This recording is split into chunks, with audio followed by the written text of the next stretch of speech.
KPU ya. Saya kok malah ketinggalan ini ya.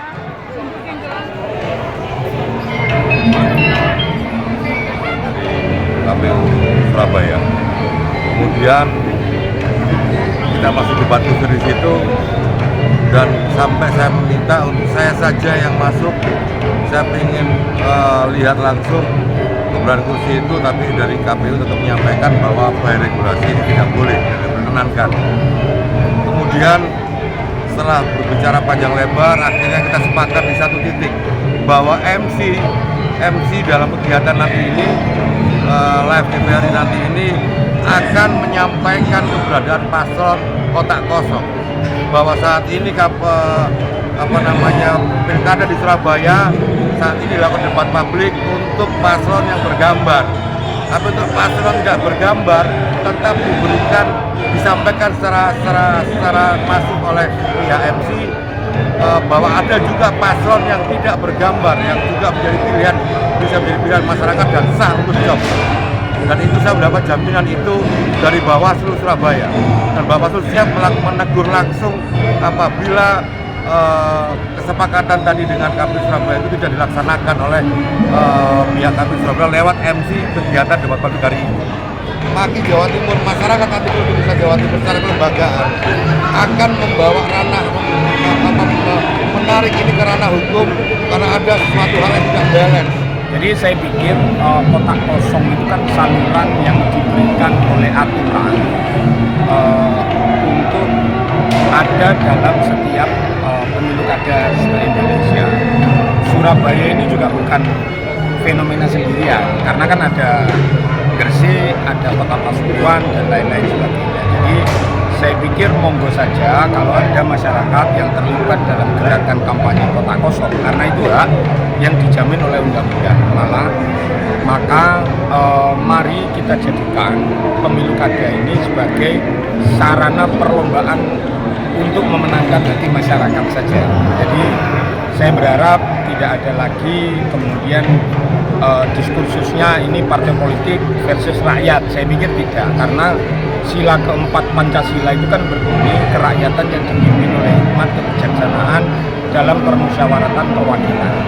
Artinya dalam pemilu yang mewakili suara rakyat itu kan partai politik. Nah, rekomendasi partai politik terhadap calon itu juga dilakukan secara berjenjang. Ada usulan dari kecamatan, dibawa ke provinsi kemudian ditelaah oleh DPP masing-masing partai.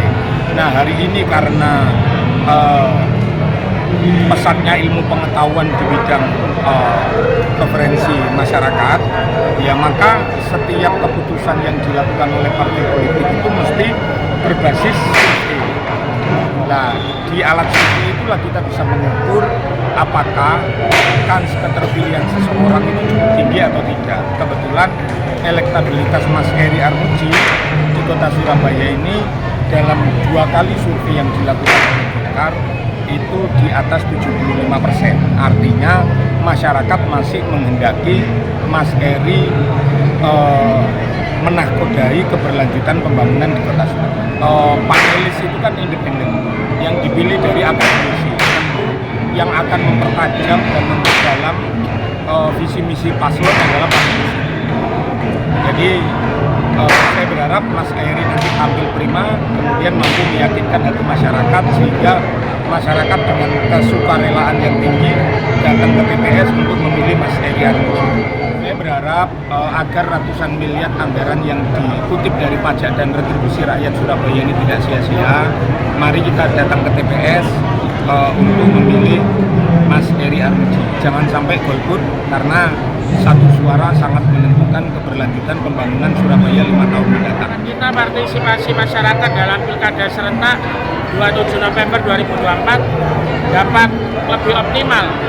Kebetulan subtema dalam penajaman visi misi pada hari ini yaitu di bidang pembangunan sumber daya manusia.